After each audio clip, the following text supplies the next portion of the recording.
I got fired on a Sunday. Not because I messed up a billion-dollar deal. Not because I leaked confidential data or broke company policy. No, I missed a video call. A last-minute, non-mandatory Sunday evening check-in. Because my daughter had a panic attack on the freeway, and I had to drive 2 hours to find her on the side of the road. By the time I got back, the call was over.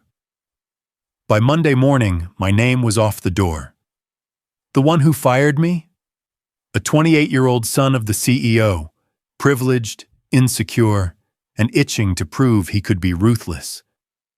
I had trained his father, built the department from nothing, spent 30 years trading birthdays and anniversaries for quarterly reports. I gave everything. And I was discarded like an expired access badge.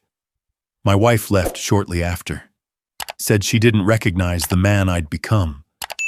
My son stopped talking to me. My daughter wouldn't look me in the eye. I thought I'd climbed to the top, but when I turned around, no one was standing next to me. That should have been the end of my story. But it wasn't. 3 years later, I walked into the same building. Only this time, I didn't need a badge to enter, because I owned it. And I wasn't there for revenge. I was there to rewrite the definition of success, one missed Sunday at a time. They say success demands sacrifice, but no one ever tells you what exactly you'll lose. Until you're standing in the ruins, holding a plaque with your name on it and no one left to care. I was born in a 2-bedroom apartment above a pawn shop in Milwaukee. My father died of a stroke when I was 7. My mother worked double shifts at a diner, her hands always smelling of burnt coffee and dish soap. She used to say, "Get out of here, Jimmy. Make something of yourself so your kids don't have to scrub ketchup off vinyl booths." I took that to heart. I got into the University of Wisconsin on a scholarship, majored in finance, graduated top of my class. That's where I met Grace. She was studying literature. She liked that I always sat in the front row and underlined everything. I liked that she laughed at my bad jokes and read poetry like it was oxygen. We got married 2 weeks after graduation. I promised her a life she wouldn't have to run away from. I started as a junior analyst at Crestmore Capital. I was the first one in, last one out. I didn't take vacation the first 5 years. I said yes to every project, every emergency call, every weekend report. Grace would stay up with me while I pored over spreadsheets. She'd hand me coffee and whisper, "You're building something big, babe." I believed her. By the time I turned 40, we had the house with the wraparound porch, the country club membership, the 7 Series BMW. Ben was applying to Ivy Leagues. Ellie was in ballet and fencing. Grace ran a small art gallery downtown. From the outside, we were the American dream, framed and filtered. Inside, I wouldn't know. I barely lived there. The cracks started small. Missed dinners turned into missed weekends. A quick call on Saturday mornings bled into entire days at the office. Grace stopped texting me updates. I told myself that was fine. It meant she trusted me. Ben stopped asking me to come to his swim meets. I figured he'd grown up, didn't need his dad on the sidelines anymore. The night Ellie got into a minor car accident, I was in New York for a board retreat. Grace didn't call me until the next day. "She's fine," she said. "Just bruised, scared." I asked why she hadn't told me sooner. She paused, then said, "Would you have flown back?" I wanted to say yes, but we both knew the truth. Our 25th anniversary was supposed to be a surprise. Grace had booked dinner at the place we went after I proposed. Ben and Ellie were in on it. She even found the band that played our song. But that Sunday, my phone buzzed with an urgent calendar invite. "CEO wants quick alignment call, 5 p.m. EST. I clicked accept without thinking. Grace never brought up the missed dinner. She didn't cry or yell. She just went to bed before I came home and didn't look at me for 3 days. I started noticing her pulling away. Little things. She stopped correcting my collar before I left. She'd pour coffee only for herself. Her laughter became rare, her silences heavy. Ben moved out without telling me. I found out through an automated change of address email. When I asked Grace, she just shrugged. He said he needed space. He's 23, let him live. Still, I thought I was holding things together. My reviews at work were glowing. The CEO's father still called me the spine of the firm. I was mentoring young talent, steering billion-dollar portfolios. I was irreplaceable. Until I wasn't. It was a Sunday evening. I was at home for once. Ellie had a panic attack during a late-night drive. Grace was already out of town, so I left immediately to find her. By the time I got home, I'd missed a surprise video call the CEO's son had thrown together. I sent a quick apology. No response. Monday morning, I was called into HR. The new CEO, Robert Whitman Jr., was waiting with 2 compliance officers. He didn't even look me in the eye, just said, "James, we've evaluated your responsiveness and adaptability under high-demand cycles, and we believe it's time for new leadership alignment. Effective immediately." I stared at him. "Are you firing me over a Sunday call?" He nodded. "It's not about one call. It's about mindset. We need agile thinkers, people who prioritize when it counts."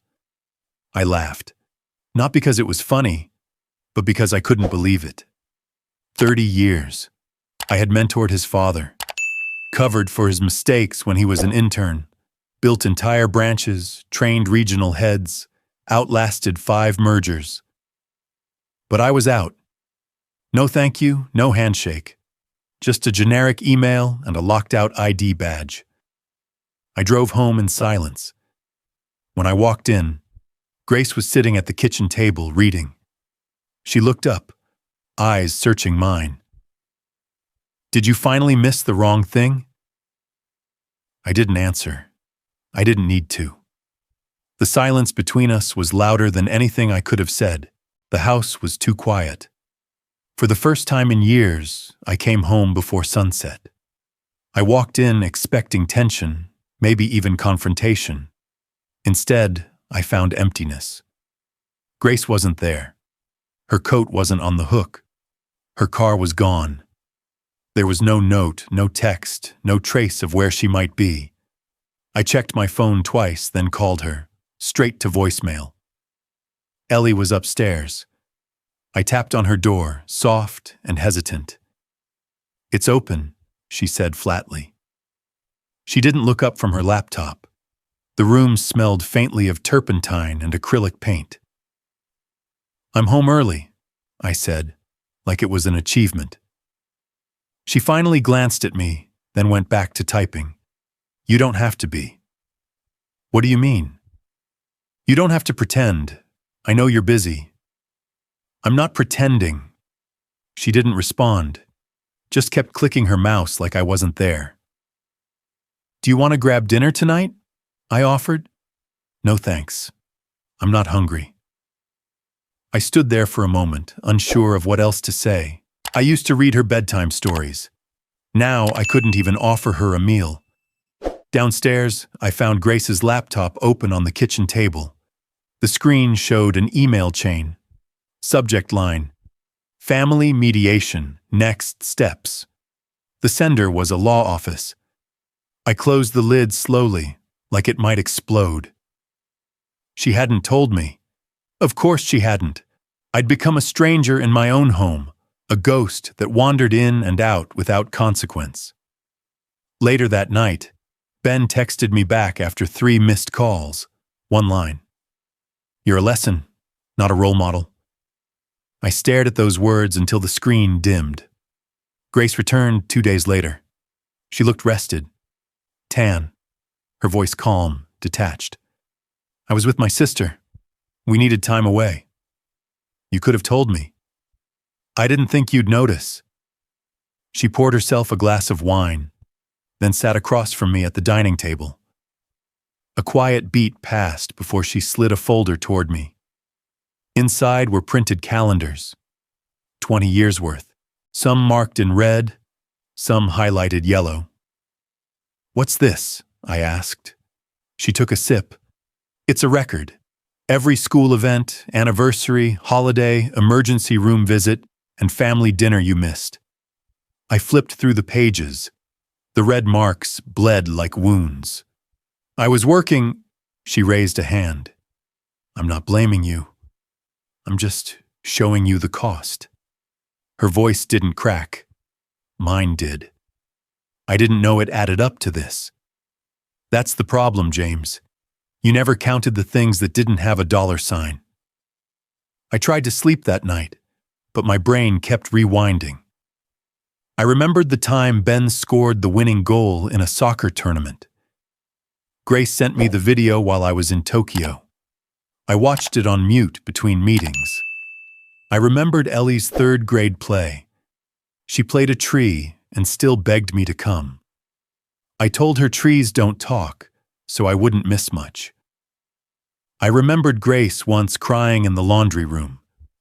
I asked what was wrong, and she said, "I'm just tired." I told her to take a nap and went back to my laptop. I hadn't just missed moments. I'd missed lives. 2 weeks later, Ellie had her first art exhibition, student showcase at the local community center. I showed up 15 minutes early with flowers. I told myself it was a start. The room smelled of paint and potential. Her pieces were lined on a white wall, abstract, moody, heavy with color. One canvas caught my eye. A silhouette half-formed, staring at a door with no knob. The title underneath stopped me cold. "For the one who never saw me." I didn't stay for the artist's speech. I left before she saw me cry. That night, Mike, my best friend since college, texted me, "Let's grab a drink. You look like you need one." At the bar, he didn't make small talk. "You know you were fired 6 months ago, right?" I blinked. "What?" "They were prepping your replacement since March. Junior had it out for you from day one. Your missed call just gave him the excuse." I felt the air leave my lungs. "Why didn't you tell me?" "Because I hoped you'd figure it out. But you were too loyal, too blind." We sat in silence. The weight of betrayal, of miscalculation, of wasted years, it sat heavy between us. "You built that company," he said, not unkindly. "But you built it with walls so thick, no one could reach you." He clinked his glass against mine. "Now you get to decide what you build next." On the walk home, I passed by a park where I used to take Ben when he was 5. I stood there for a while, watching a father push his kid on a swing, laughing under the night sky. I wondered if that man would ever make the same mistakes I did. God, I hoped not. Whiskey burned less each night. It became a routine. 2 fingers of Glenlivet before dinner, then 3, then a bottle. The silence of my house was unbearable without it. Grace had moved into the guest room. Ellie stopped speaking to me unless necessary. Ben might as well have been living on the moon. One Friday evening, I showed up at a restaurant where Grace and I used to celebrate our anniversaries. She wasn't there, of course. I sat at the bar and ordered the most expensive scotch they had. 4 glasses in, a younger man beside me laughed a little too loudly at a joke. Something in me snapped. I don't remember what I said. I do remember the glass shattering, chairs scraping back, voices yelling, then hands gripping my arms, flashing lights, metal cuffs. I spent the night in a holding cell with a man who smelled like gasoline and regret. When they released me in the morning, no one came to pick me up. I stood outside, blinking against the sun, realizing for the first time, no one was coming anymore. The next Monday, I decided to go back to the office. Apologize. Grovel if I had to. Maybe they'd let me consult. Something to stay connected, to feel useful. But when I reached the building, the guard at the front desk looked up and shook his head. Sorry, Mr. Alden. Your badge doesn't work anymore. I blinked. It must be a mistake. He checked his screen. It's not. You've been removed from the system. I laughed, dry and bitter. Tell Whitman I just want 5 minutes. He didn't look up again. He's not available. I stood there, staring at the revolving doors I used to stride through like I owned the world. Now, I couldn't even get past the lobby. Later that week, I slipped on some ice walking down the stairs outside my house. Sprained my wrist. Ellie was home and drove me to the hospital. She didn't say a word the whole ride. In the waiting room, the nurse asked if I had anyone to call. Ellie answered first. He should call his manager, not his family. She didn't look at me when she said it. That night, Grace handed me a manila envelope. Inside was the divorce paperwork. I'm not doing this out of anger, she said. I just don't see another way forward. My hands trembled as I flipped through the pages. At the very end, written in her delicate cursive, was a line she'd added by hand. If you ever truly change, maybe we don't have to end here. I stared at that sentence like it was a lighthouse in the middle of a storm. Not forgiveness, not yet, but maybe a reason to try. A week passed, then 2. I stopped drinking, started walking every morning, read books I'd bought but never opened. I didn't know what I was doing, only that I couldn't go back to who I was. Then one afternoon, at a cafe I used to frequent before life got too important, I ran into someone I hadn't seen in years, Graham Lee. He was sipping espresso and scanning reports on a tablet. He looked up, surprised. James Alden, as I live and breathe. I smiled weakly. Barely. He laughed. Join me, you look like hell. I sat, we talked. Caught up on old colleagues, old projects. Graham had once pitched an idea to the firm, an AI-backed wealth management platform, but was shut down by Whitman Jr. for being too futuristic. They didn't just say no, Graham said. They mocked it. Now I'm raising my Series B. I raised a brow. That going well? He smiled. Well enough to start thinking about acquisitions, including some old, bloated firms that forgot how to innovate. There was a pause. He looked at me closely. You're not done, James. You're bruised, not broken. I hesitated. I'm not interested in revenge. He nodded. Good. I'm not offering it. I'm offering redemption. You in? I thought of Grace's note, of Ellie's silence, of Ben's cold text. I thought of the man I used to be, the one who ignored birthdays, who answered calls in church, who believed presents could be outsourced to gifts. And then I thought of the man I wanted to become. I reached out my hand. I'm in. Selling the house was easier than I expected. The agent said it was a seller's market, but that didn't matter. I didn't want the money. I wanted the detachment. The house had become a museum of my failures. Every room haunted by conversations I should have had, birthdays I'd missed, and apologies I never made. I cashed out my retirement accounts, liquidated my stock options. Every bonus I'd ever hoarded, every performance incentive, gone. Grace didn't fight me for a dime. I offered to split it clean, and she said, keep it. Money was always yours, James. I just wanted your time. I moved in with Mike, who lived in a modest one-bedroom apartment above a bookstore. He cleared out a futon in his office and joked, "Welcome to the top floor of rock bottom." I laughed for the first time in months. Graham's startup was called LumaVest, A lean, scrappy fintech firm with 10 employees, an algorithm that actually worked, and a vision of democratizing portfolio intelligence. I turned down his offer to be COO. Why? He asked. Because I don't want to be important anymore. I want to be useful. So I became a strategic advisor. I made coffee. I joined team stand-ups. I shadowed the engineers to understand their language. I even learned to say, "I don't know," without flinching. We grew fast, faster than any of us expected. Our Series B overfunded in 2 weeks. Institutional investors came knocking. Some of them recognized me. They asked why I was working out of a windowless room in jeans and sneakers. I said, because suits didn't save my life. This might. Then came the twist. Graham pulled me aside one evening. There's a private equity firm interested in backing our expansion, but they want us to help restructure legacy operations in struggling firms. I raised an eyebrow. Which firms? He slid a file across the table. It was Crestmore Capital. My old company.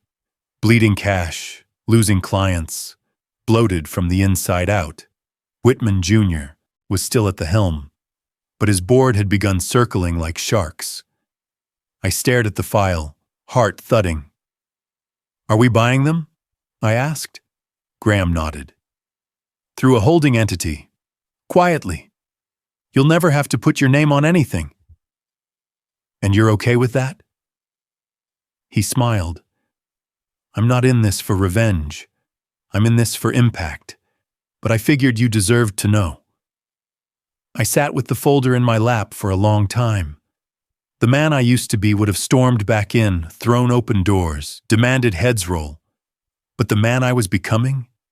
He just wanted to build something that couldn't be taken away. So I signed off, quietly, without fanfare, and we bought them. Not to dismantle them, to rebuild them. 2 weeks later, I got a letter in the mail. It was from Ellie. The handwriting was small and neat, the way it used to be when she wrote birthday cards as a kid.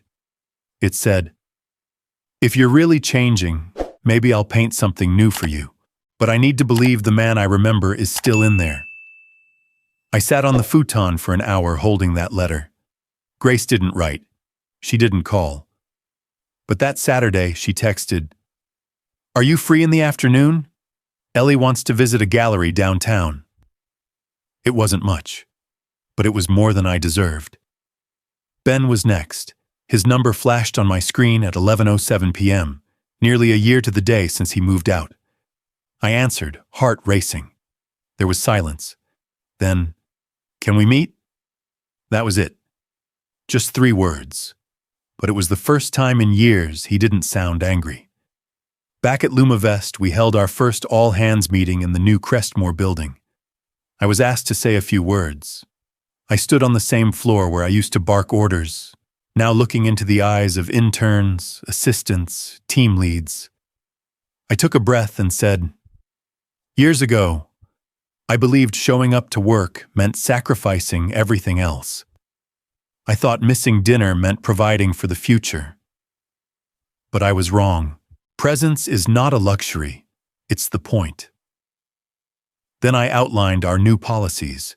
No emails after 6 p.m., mandatory vacations, actual vacations, family leave without career penalties, a mentorship program for parents re-entering the workforce. When I finished, no one clapped right away.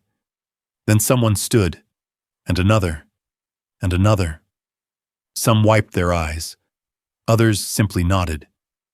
That night, I didn't drink. I sat on Mike's balcony with a blanket around my shoulders, watching the city flicker. Somewhere, in a small gallery, my daughter was considering a blank canvas. My wife was wondering if there was still a we. My son was waiting for me in a coffee shop across town. And I, finally, was ready to meet them where they were. The painting was wrapped in craft paper, with a single piece of string tied neatly in the middle. Ellie handed it to me without ceremony, her face unreadable. "It's not for display," she said.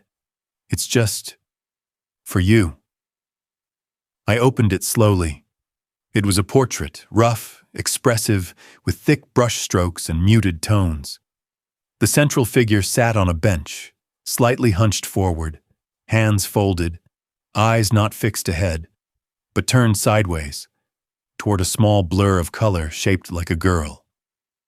I recognized myself instantly, but what struck me wasn't the likeness.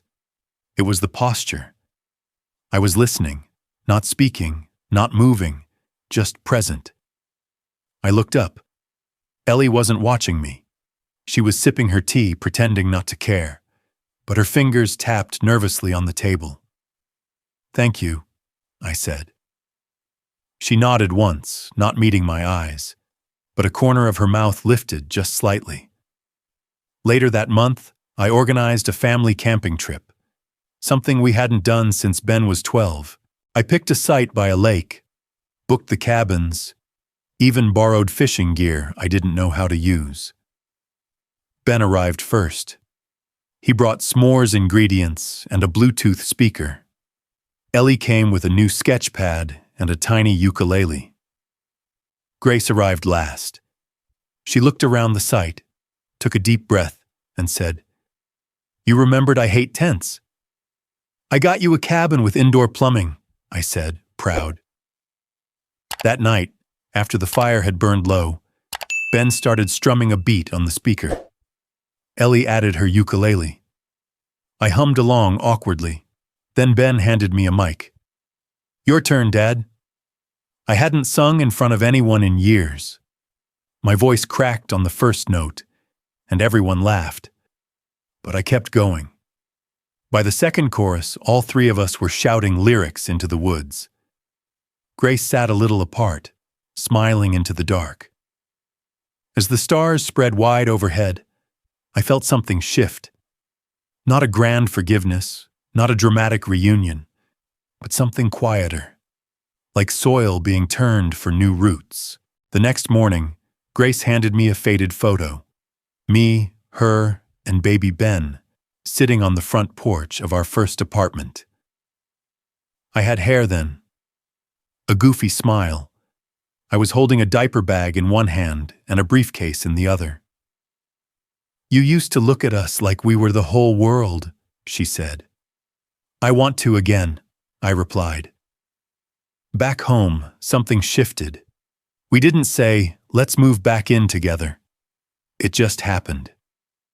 Slowly, I stopped sleeping on Mike's futon. My boxes appeared in Grace's hallway, my razor on the bathroom sink. I started making breakfast every morning. Nothing fancy, just eggs, toast, sometimes pancakes if I was feeling ambitious. Ben would drop by for coffee. Ellie would steal bacon straight from the pan. Grace didn't say much at first, but one Sunday, she came downstairs in workout gear and said, "Walk with me?" We started doing it every week. No agenda, no destination, just steps, conversation. The occasional silence that didn't feel awkward anymore. I began keeping a journal, not the kind with stock tips or quarterly goals. This one was for things like, Ellie laughed so hard she snorted. Grace called me by my full name when I burned the toast. Ben asked for advice, and actually listened. It wasn't a redemption arc. It was a rhythm, a new normal.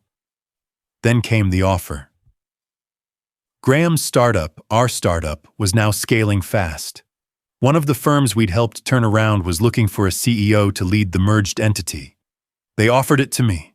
High salary, full autonomy, national reach. Grace found me pacing in the kitchen that night, the offer letter printed and half folded. "Are you going to say yes?" she asked. "I don't know," I said. She waited. "I don't want to disappear again," I added. She nodded. "Then don't." The next day, I declined the offer. Instead, I accepted an invitation to guest lecture at a local university. Topic: Sustainable leadership, balancing work and life without losing either. The class had 15 students. No name tags, no suits, just questions. Real ones. What do you do when success costs too much? How do you fix what you broke? I told them the truth, and for the first time, my experience didn't feel like failure. It felt like fuel. I stood backstage, palms slightly damp, staring at the glowing red TED logo in the center of the stage. My mic was already clipped on. The moderator had just finished the introduction. Please welcome James Alden, former executive turned advocate for intentional living. Applause rolled in gently. I stepped out into the light. The room was quiet, expectant. I took a breath. I got fired on a Sunday, I began. Not for doing something wrong, but for not being available, on demand, at all times, without exception. I missed a video call because I was driving to pick up my daughter from the side of the freeway. She was panicking, terrified, and I chose her over a meeting. A pause. What I didn't realize until much later was that it wasn't just that one Sunday I had missed. It was hundreds of them. Birthdays, rehearsals, quiet breakfasts, loud arguments, rainy days where nothing happened, except the very things that make a life. I glanced at the first row. Grace sat there, next to Ellie and Ben. All three watched me, not with judgment, but with something softer. I used to think success was about sacrifice, and it is, but not your children's laughter, not your marriage, not your health, not your presence. Because success without presence, I said, is failure. Slides flicked behind me. Not numbers or graphs, but moments. Me teaching Ellie to ride a bike. Ben holding a fish the size of his torso. Grace laughing at something just out of frame. I learned something the hard way. Time isn't just money. It's memory. And if we don't show up for our own story, someone else will write the ending. The crowd was still. Some nodded. Some wiped their eyes. I ended simply. So the next time your phone rings on a Sunday, pause. Ask yourself, is this call worth what I might miss? Thunderous applause followed me off stage. In the months after that talk, something remarkable happened. Not just in my life, but in the lives of those around me. Ben left his corporate job at a hedge fund. He called me one night, excited. I've joined a nonprofit, he said. Youth leadership. I want to be the mentor I never had. He didn't say it out of spite. He said it like he was finally free to be himself. I felt more pride in that call than in any promotion I'd ever received. Ellie launched her first published art book. It was titled, Dad, Are You Watching? A collection of illustrated memories, real, imagined, reimagined. One page showed a tall figure standing outside a dance studio, holding flowers. Another page had a simple sketch of a father and daughter sitting silently in a car, hands close but not touching. It went viral, not because it was perfect, but because it was honest. We did interviews together. She spoke about forgiveness. I spoke about presence. Sometimes we just let the art speak for us. Grace and I, without announcing it, began working together. We started a scholarship fund for single fathers trying to balance work and parenting, called For the Present Fathers. The application didn't ask for grades or test scores. It asked one question. Tell us a time you chose to be there, and why it mattered. Each response broke us open a little more. There were other ripples, too. The company we helped build adopted our family-first policies as permanent doctrine. Other firms followed. Graham and I became guest lecturers together. He told the students about tech. I told them about time. We were invited to conferences. not as thought leaders, but as reminders. I was once asked, "What's the greatest ROI you've ever gotten?" I smiled. Watching my daughter paint, hearing my son laugh, holding my wife's hand after dinner. None of those show up on quarterly reports, but they're the only metrics that matter. One night, years later, we sat as a family on the back porch of a new home. Not bigger, just quieter. Ben grilled burgers. Ellie sketched birds on a napkin.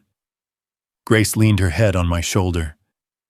"You know," she whispered, "I never really stopped believing in you."